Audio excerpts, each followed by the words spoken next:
আসসালামু আলাইকুম ওরহমতুল্লাহি ওবরকাতুহু। ইন্নাল হামদালিল্লাহ ওয়াসসালাতু ওয়াসসালামু আলা রাসূলিল্লাহ ওয়া আলা আলিহি ওয়া আসহাবিহি আজমাইন। আম্মা বা'দ।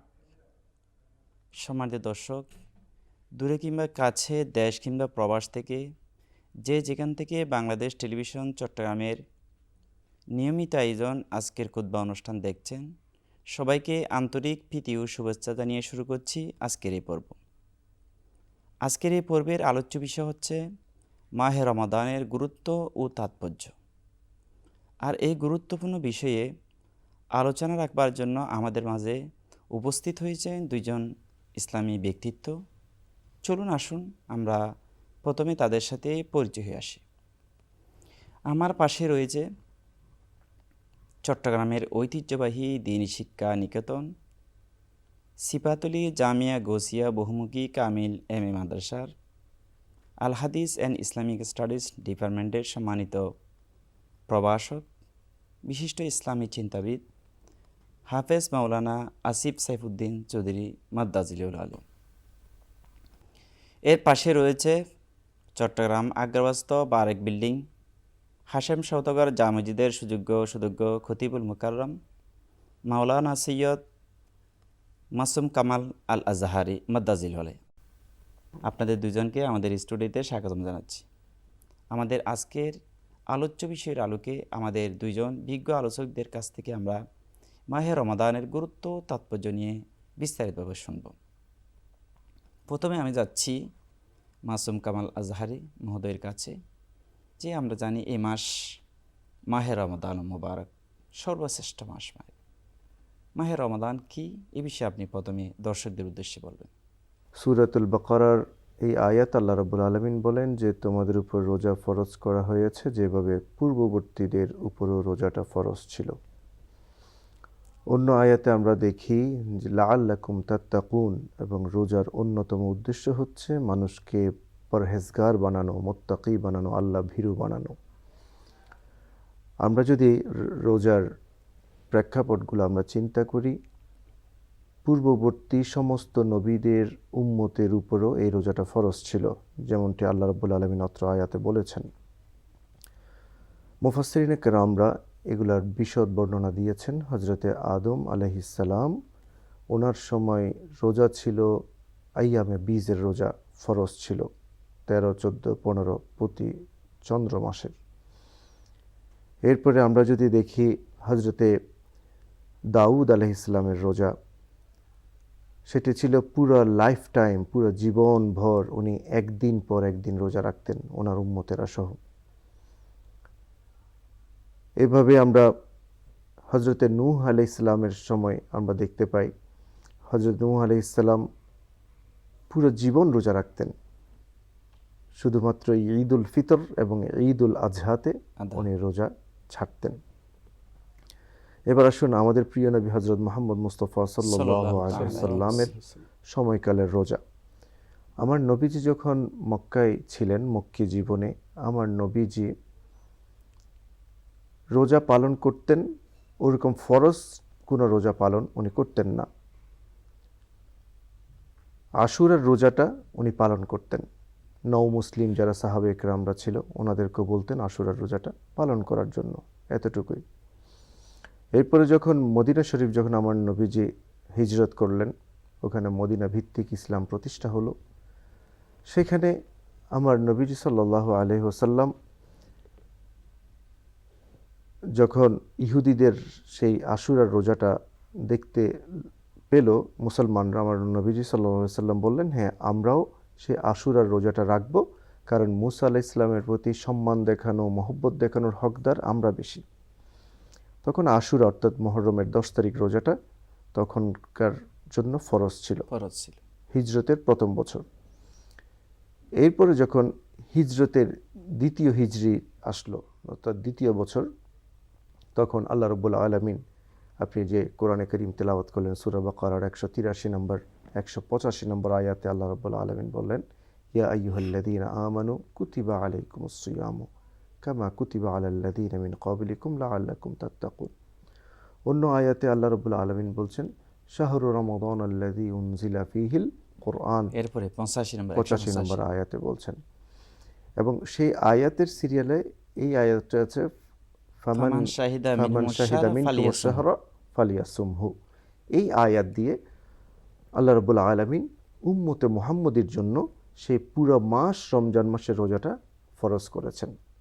যে মুহতারাম বলেছেন এই মাহে রমাদানের যে প্রেক্ষাপটটি বলেছেন, এবং রাসূল পাক সাল্লাল্লাহু আলাইহি ওয়াসাল্লাম হাদিস শরীফের মধ্যে রয়েছে সৈয়দুশ শুহুরে শাহরু রমাদান, মাসসমূহের মধ্যে আমরা জানি 12টি মাসের মধ্যে নবম মাস আরবি হিজরি বর্ষের রমাদান মাস সর্বশ্রেষ্ঠ মাস। এই মাসটি সর্বশ্রেষ্ঠ কেন একটু আপনি ব্যাখ্যা করুন। আল্লাহ তাআলা বলেছেন ইন্না ইদ্দাতা শুহুর ইনদাল্লাহি ইসনা আশারা শাহরা, আল্লাহ 12টি মাস নির্ধারণ করেছেন, তার মধ্যে রমজান মাসকে হাদিসের ভাষায় শ্রেষ্ঠ মাস বলা হয়েছে এবং এটি ইবাদতের বসন্তকাল বলা হয়, বান্দাদের ইবাদতের বসন্তকাল বলা হয় পবিত্র মাহে রমাদান মুবারককে। কারণ পবিত্র কালামে পাকে সূরা বাকার 185 নম্বর আয়াতের শুরুতেই আল্লাহ রাব্বুল আলামিন শাহরু রমাদান বলেছেন, অর্থাৎ কোরআনের মধ্যে 12টি মাসের মধ্যে যে মাসের নামটা উল্লেখ করেছেন সেটা হলো পবিত্র রমজান মাসের নাম। সেজন্য এটা সর্বশ্রেষ্ঠ একটি মাস যেটা কোরআনের ভাষায় এসেছে। 2 নম্বরে যদি আমরা বলতে যাই তাহলে বলতে পারি এই আয়াতের পরে শাহরু রমাদান আল্লাযী উনজিলা ফীহিল কুরআন, যে পবিত্র মাহে রমাদান এটাকে শ্রেষ্ঠ মাস বলার পিছনে অন্যতম একটি কারণ হলো এই মাসে আল্লাহর পবিত্র কালামুল কোরআন মাজিদ, কোরআন হাকিম এটা অবতীর্ণ হয়েছে, নাজিল হয়েছে, যেটা হুদাল লিন্নাস, মানুষের হেদায়েতের গ্রন্থ এবং সত্য মিথ্যার পার্থক্যকারী হিসেবে সর্বশ্রেষ্ঠ আসমানি কিতাব হিসেবে যে কিতাব কোরআন কারীম, সেটা নাজিল হয়েছে পবিত্র মাস রমজানের মধ্যে। লাইলাতুল কদর, ফজিলত, মর্যাদাপূর্ণ রাত, এটা পবিত্র রমজান মাসেই। এবং এই রমজান মাসকে হাদিসের ভাষায় বলা হয়েছে এটা রহমতের মাস, মাগফিরাতের মাস, নাজাতের মাস। আল্লাহ রাসূল সাল্লাল্লাহু আলাইহি ওয়াসাল্লাম ইরশাদ করেছেন যে হুয়া শাহরুন মুবারাকুন আউয়ালুহা রাহমাতুন ওয়া আওসাতুহা মাগফিরাতুন ওয়া আখিরুহা ইতকুম মিনান নিরান, অর্থাৎ এটা রহমতের মাস, এটা মাগফিরাতের মাস, এটা জাহান্নাম থেকে মুক্তির মাস। মুহতারাম আপনার কাছে আবার আসছি, আমাদের বিজ্ঞ আলোচক বলেছেন যে রহমত, মাগফিরাত, নাজাত আমাদের কাছে আবারও ফিরে এসেছে, বছরে আবার ফিরে এসেছে। রহমত, মাগফিরাত, নাজাতের বার্তা নিয়ে আমাদের কাছে আবারও সর্বশ্রেষ্ঠ মাস মাহে রমাদান এসেছে। নিশ্চয়ই এই মাসটি গুরুত্ব রয়েছে, তাৎপর্য রয়েছে। আপনি একটু দর্শকদের উদ্দেশ্যে কোরআন এবং হাদিসের আলোকে এই মাসের গুরুত্ব বর্ণনা করুন। আসলে রমাদানুল করিমের প্রতিটা মুহূর্ত আমাদের জন্য গুরুত্বপূর্ণ। আমার রাসূল পাক সাল্লাল্লাহু আলাইহি ওয়াসাল্লাম বুখারী শরীফের হাদিসে ইরশাদ করেন, মান সামা রমাদানা ঈমানান ওয়া ইহতিসাবান গুফিরা লাহু মা তাকদ্দামা মিন যামবিহি। যে কেউ রমজানুল করিমের এই রোজাগুলোকে সঠিক দৃঢ় বিশ্বাস, ঈমান এবং সওয়াব প্রাপ্তির পূর্ণ প্রত্যাশা নিয়ে রাখবে, তার অতীত সমস্ত গুনাহখাতা মাফ হয়ে যাবে। তো আমরা তো গুনার ভারে জর্জরিত, আমরা সবসময় আল্লাহর কাছে গুনার ফরিয়াদ করি, আর রমজান মাস স্বয়ং আমাদেরকে গুনাহগুলো মাফ করার জন্য এসেছে। যেভাবে আমরা দেখি কোরআনে কারীম এই রমজান মাসে এসেছে, যেমনটি বিজ্ঞ আলোচক বললেন, এটি লাইলাতুল কদরে আল্লাহ নাজিল করেছেন। আমরা আল্লাহ ভীরুতা, আল্লাহকে ভয় করা মানে এই অর্থ নয় যে আমি আল্লাহর ভয়ে আল্লাহ থেকে পলায়ন করব। আল্লাহর মহব্বতটার অর্থ হচ্ছে আল্লাহর মহব্বতটা আমরা করব আল্লাহকে পাওয়ার জন্য, অর্থাৎ আল্লাহ ভীরুতাটা আল্লাহর মহব্বতে আমাদের সংমিশ্রণ করতে হবে। সেরকম একটা দারুণ সুযোগ রয়েছে এই মাহে রমজানুল মোবারকে। সাথে সাথে আমরা দেখি রমজানুল করিমের প্রত্যেকটা আমল যেগুলো রয়েছে, আমরা যা কিছু করব সেগুলো 70 থেকে 700 গুণ পর্যন্ত বৃদ্ধি হয়ে যায়। কোনো একটা নফল নামাজ যখন আমরা করি, কোনো নফল নামাজ যখন পড়ি, সেটা অন্য সময়কার যেন ফরজ নামাজ আমরা আদায় করছি, এই মর্মে হাদিস শরীফ রয়েছে। এভাবে আমরা রমজানে ক্ষুধার্ত মানুষের হাহাকারটা আমরা উপলব্ধি করার একটা বড় সুযোগ আমরা পেয়ে থাকি। আল্লাহ রাব্বুল আলামিন এমন সিস্টেম করেছেন যে তোমরা একই সময় ইফতার করবা, একই সময় সেহরি করবা, একই সময় পর্যন্ত তোমরা সবাই উপবাস থেকে, যারা উপবাস থাকে অর্থ অভাবে, তাদের কষ্টটা তোমরা বুঝতে চেষ্টা করবা। সেজন্য একটা সম্প্রীতির মাস, আরেকজনের দুঃখ বুঝার মাস, অনুভব করার মাস হচ্ছে মাহে রমজানুল করিম। সাথে সাথে আমাদের যে একটা বডি রয়েছে, যে এই দেহের ভিতর আমাদের যে একটা পরিপাক যন্ত্র রয়েছে, চিকিৎসা বিজ্ঞানীরা বলেন দীর্ঘ সময় উপবাস থাকার কারণে সেই পরিপাক যন্ত্রটা পিউরিফাই হয়, এটা মডিফাই হয়। এখানে যদি কোনো ধরনের খারাপ কোনো জার্ম থেকে থাকে সেগুলা রোজার মাধ্যমে স্টোমাকটা পরিষ্কার হয়ে যায়। এইটার মাধ্যমে আমরা অনেক সময় দেখা যায় অনেক অসুস্থ ব্যক্তি রোজার আগে অনেক অসুস্থ থাকে, কিন্তু রোজা একটা দুইটা যখন সে করলো, তার মধ্যে যখন একটা নিয়ম শৃঙ্খলা চলে আসলো, সেই অসুস্থ ব্যক্তিকেও আমরা বলতে শুনি রোজা আসার পরে আমার নিজেকে অনেক ভালো লাগছে, অনেক হালকা লাগছে, আমি ইবাদত করে মজা পাচ্ছি। এগুলো হচ্ছে ওই যে নিয়মানুবর্তিতা যেটা রোজা আমাদেরকে শিক্ষা দেয়, শৃঙ্খলাবোধ, হ্যাঁ, সময়ানুবর্তিতা, এগুলোর কারণে মানুষকে মানুষের মতো মানুষ করার জন্য এই রোজার প্রবর্তন হয়েছে। মোহতারাম, আপনার কাছে আসতে চাই, আমরা জানি রসুল পাক সাল্লাল্লাহু তাআলা আলাইহি ওয়াসাল্লামের হাদিসে মুবারাকের দিকে যদি একটু তাকাই, যখন শাবানের শেষের দিকে হতো, মাহে রমজান সামনে আসতো, তখন আল্লাহর হাবিব সাল্লাল্লাহু তাআলা আলাইহি ওয়াসাল্লাম সাহাবায়ে কেরাম থেকে সামনে নিয়ে যে মাহে রমাদানের ফজিলত বর্ণনা করতেন, যে সাহাবীরা শোনো, তোমাদের সামনে এমন একটি মাস আসছে যে মাসে তোমাদের উপর রোজা ফরজ করা হয়েছেন, যে মাসের মধ্যে আল্লাহ রাব্বুল আলামিন আসমানের দরজা খুলে দেন, জান্নাতের দরজা খুলে দেন, জাহান্নামের দরজাকে বন্ধ করে দেন এবং শয়তান, অভিশপ্ত শয়তানকে শৃঙ্খলাবদ্ধ করে। এইভাবে রাসূল পাক সাল্লাল্লাহু আলাইহি ওয়াসাল্লামের যে মাহে রমজান যখন অত্যাসন্ন, তখন সাহাবীদেরকে এই মাসের ফজিলতটুকু বর্ণনা করতেন। আপনি একটু দর্শকদের উদ্দেশ্যে কোরআন ও হাদিসের আলোকে এই মাহে রমাদান মুবারকের ফজিলতটুকু বর্ণনা।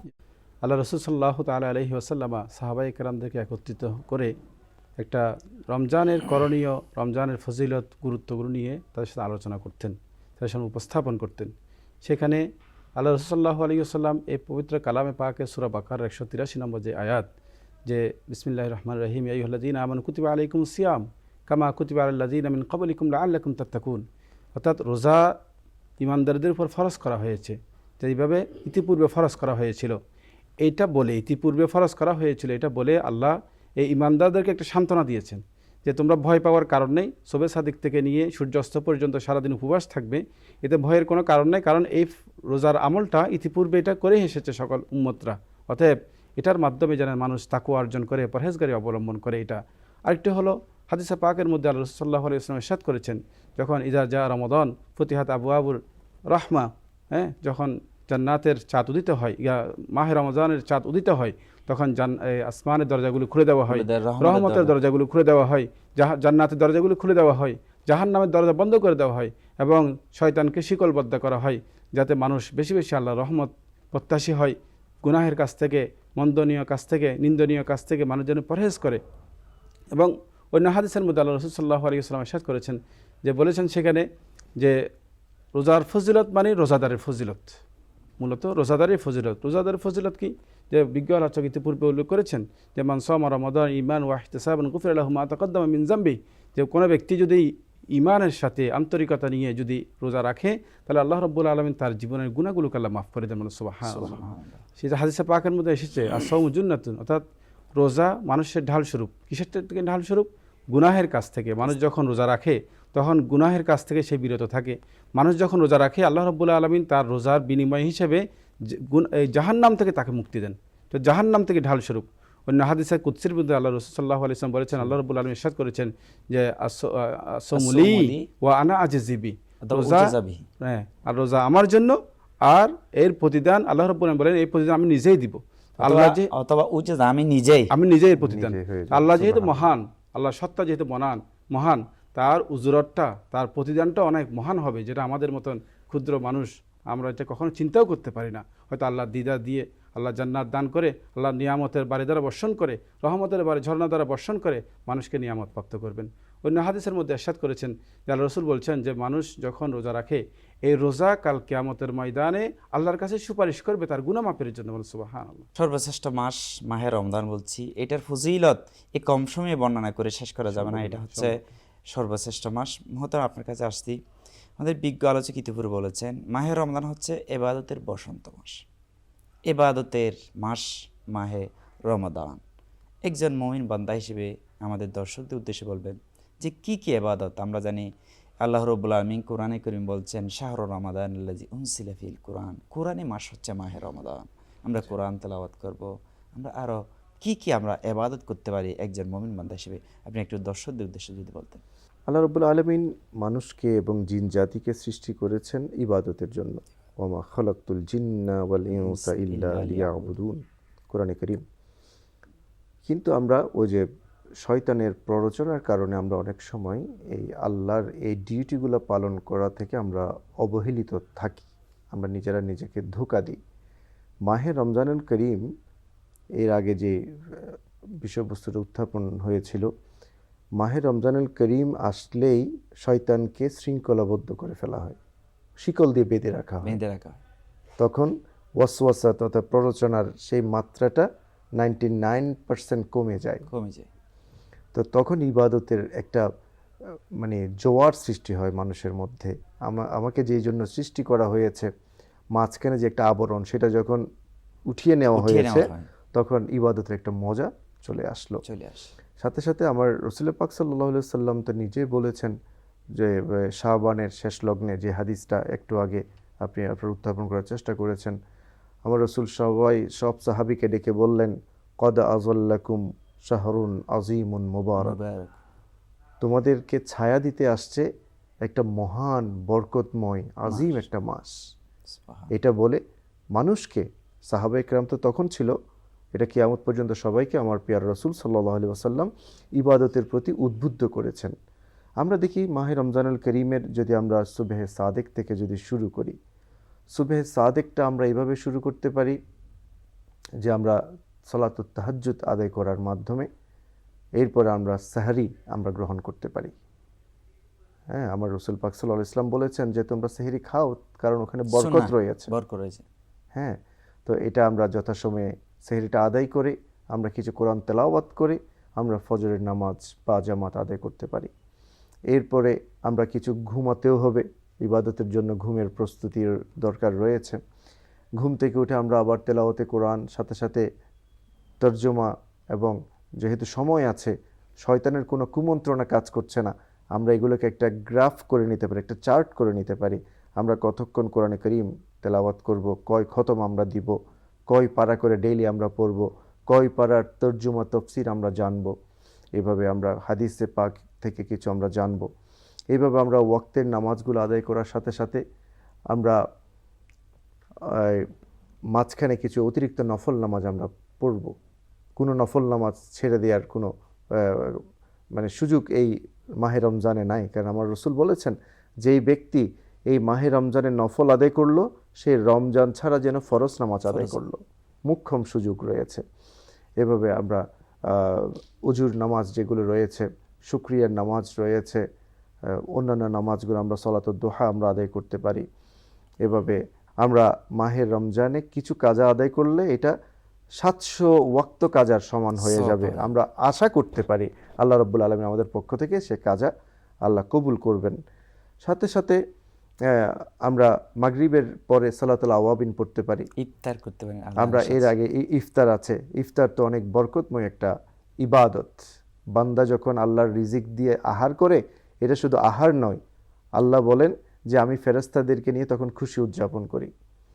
বান্দা যখন ইফতারি রেডি করে সূর্য অস্ত যাওয়ার জন্য অপেক্ষা করে, তখন আল্লাহ বলেন যে তোমরা তখন যা ফরিয়াদ করবা সব যেন কবুল হয়ে গেছে। সাথে সাথে দরিদ্র মানুষ তারা উপকার পেল, তারা সেহরি ইফতারে যথাযথ করতে পারলো, ঈদের জন্য ঈদের খুশির জামা জুতা সব কিনতে পারলো, হ্যাঁ, শিরনির সময় কিনতে পারলো।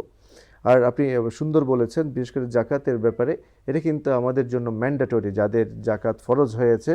আল্লাহ রাব্বুল আলামিনের বিধান, চমৎকার একটা ইকোনমি অফ ইসলাম এখানে কাজ করছে, যে তোমার কাছে অতিরিক্ত যে টাকাটা রয়েছে সেটা রেখে দেওয়ার জন্য আমি তোমাকে সেই টাকার মালিক করি নাই, আমি আল্লাহ তোমাকে পরীক্ষা করার জন্য তোমাকে দিয়েছি, ওদেরকে দিই নাই। সেটা বন্টন করে দেওয়ার চমৎকার একটা আমল, ফরজ আমল, সেই জাকাত এই রমজানের মোবারকে রয়েছে। ধন্যবাদ আপনাকে। অত্যন্ত চমৎকারভাবে মাহে রমজানের যে আমলগুলো একটি একেবারে 24 ঘন্টা 24 আওয়ার্স কীভাবে অতিবাহিত করবে একজন মুমিন বান্দা, সাথে সাথে শেষ দশকের আমল তো আরো চমৎকার, সেখানে লাইলাতুল কদর রয়েছে, ইতিকাফ রয়েছে, অনেক আমলে ভরপুর। আল্লাহ আমাদের তৌফিক দান করুন। ধন্যবাদ। আমরা একেবারে সর্বশেষ আপনার থেকে 1 মিনিট জানতে চাইবো যে মাহে রমাদান বা ইবাদতে বসন্তে যেগুলো কাজ করব, আমরা ভালো কাজ করব, তোর মধ্যে থেকে আমরা দর্শকদের উদ্দেশ্যে বলবেন আমরা কি বর্জন করতে পারি? কারণ আমরা জানি প্রত্যেক কিছুর মধ্যে একটি নেগেটিভ এবং পজিটিভ রয়েছে। তাহলে আমরা নেগেটিভলি আমরা কোন কাজগুলো আমরা এত বড় এই সর্বশ্রেষ্ঠ মাসের মধ্যে আমরা কোন কাজগুলো আমলগুলো আমরা বর্জন করব, একটু দর্শকদের সঙ্গে। জি জি, আপনি সুন্দর একটা বিষয় উত্থাপন করেছেন, সেটা হচ্ছে এই যে মাহে রমাদান মোবারকে আমরা কোন বিষয়গুলো বর্জন করব। বিশেষ করে যে আয়াতের মধ্যে রোজাকে ফরজ করা হয়েছে, সেই আয়াতের শেষাংশের মধ্যে আল্লাহ বলছেন লাআল্লাকুম তাত্তাকুন, যাতে তোমরা মুত্তাকির পথ অবলম্বন করতে পারো, পরহেজগারি অবলম্বন করতে পারো। পরহেজগারি মানে যা আল্লাহ বিধান আমাদেরকে দিয়েছেন সব মেনে চলা, আর যেগুলোকে আমাদেরকে নিষেধ করেছেন, হারাম করেছেন, মাকরু তাহরিমি করেছেন, নাজায়েজ করেছেন, অবৈধ ঘোষণা করেছেন, এই সমস্ত কাজগুলো যেন আমরা পরিত্যাগ করি, বর্জন করি। এগুলোর মাধ্যমে বান্দা আল্লাহর নৈকট্য অর্জন করতে পারে। করণীয় এবং বর্জনীয় দুটোটাই সমানতার মাধ্যমে বান্দা আল্লাহর নৈকট্য অর্জন করতে পারে, আল্লাহর সন্তুষ্টি অর্জন করতে পারে। বিনিময়ে আল্লাহ তাকে জান্নাত দান করেন। বিশেষ করে আল্লাহ রসুল সাল্লাল্লাহু আলাইহি ওয়াসাল্লাম হাদিসে পাকের মধ্যে, সহিহ বুখারী শরীফের মধ্যে এসেছে, হাদিসে পাকের মধ্যে ইরশাদ করেছেন যে এমন কিছু মানুষ রয়েছে যারা রোজা রাখে, অথচ সে রোজা রাখা অবস্থায় তার মন্দ কাজ পরিহার করতে পারে নাই, মন্দ স্বভাব পরিহার করতে পারে নাই, গুনাহের কাজগুলো পরিহার করতে পারে নাই। গীবত আছে, সেখানে মধ্যে গীবত রয়েছে, মিথ্যা। জি জি, গীবত রয়েছে, শাকায়াত রয়েছে, মিথ্যা কথা রয়েছে, মিথ্যা সাক্ষ্য রয়েছে, তারপরে ব্যবসা বাণিজ্যের মধ্যে ভেজাল, দুর্নীতি এগুলো রয়েছে, মজুদদারি ব্যবসা রয়েছে, এবং এছাড়াও মানুষের সাথে বিভিন্ন কথাবার্তায় তর্কে বিতর্কে লিপ্ত হয়ে যায়, ঝগড়া বিবাদে লিপ্ত হয়ে যায়, একে অপরের বিরুদ্ধে বিভিন্ন রকমের মিথ্যা রটনা তৈরি করে। তো এগুলো যদি পরিহার করতে না পারে, শুধুমাত্র উপবাস থাকার মাধ্যমে, শুধুমাত্র পানাহার ত্যাগ করার মাধ্যমে তার রোজার পূর্ণ সওয়াব, পূর্ণ ফজিলত তার অর্জন হবে না। তো রাসূল সাল্লাল্লাহু আলাইহি ওয়াসাল্লাম বলেছেন যে রোজায় সফল হবে যেগুলোকে বর্জন করা দরকার, যেগুলোকে বাদ দেওয়া দরকার, এগুলোর মাধ্যমে যখন সেই পরিপূর্ণ আত্মশুদ্ধি অর্জন করতে পারবে, তাহলে এই রোজা, এই রমজান তার জন্য অনেক বেশি সাফল্য বয়ে আনবে। মুহতারাম, আপনাদের দুজনকে অসংখ্য ধন্যবাদ জানাচ্ছি। আপনারা মূল্যবান সময় দিয়ে আজকের আমাদের বিষয়ের আলোকে, বিশেষত মাহে রমাদানের গুরুত্ব এবং তাৎপর্য বিষয়ে অত্যন্ত চমৎকারভাবে আলোচনা রাখবার জন্য। সম্মানিত দর্শক, আজকে আমাদের আলোচ্য বিষয় ছিল মাহে রমাদানের গুরুত্ব এবং তাৎপর্য। যে মাহে রমাদান আমাদের কাছে রহমত, মাগফিরাত, নাজাতের বার্তা নিয়ে সর্বশ্রেষ্ঠ মাস মাহে রমাদান এসেছে। আমরা এখনও মাহে রমাদানের শুরুর দিকে রয়েছি। আজ আমাদের বিজ্ঞ আলোচকদের যে কথাগুলো বলেছেন, আশা রাখি আপনারা সেগুলো আমল করবেন। আল্লাহ রাব্বুল আলামিন আমাদেরকে আমল করার তৌফিক দান করুক, আমিন। এতক্ষণ পর্যন্ত যারা আমাদের সাথে ছিলেন সবাইকে আবারও ধন্যবাদ, মোবারকবাদ জানিয়ে আজকের মতো এখানে বিদায় নিচ্ছি। আসসালামু আলাইকুম ওয়া রাহমাতুল্লাহি ওয়া বারাকাতুহু।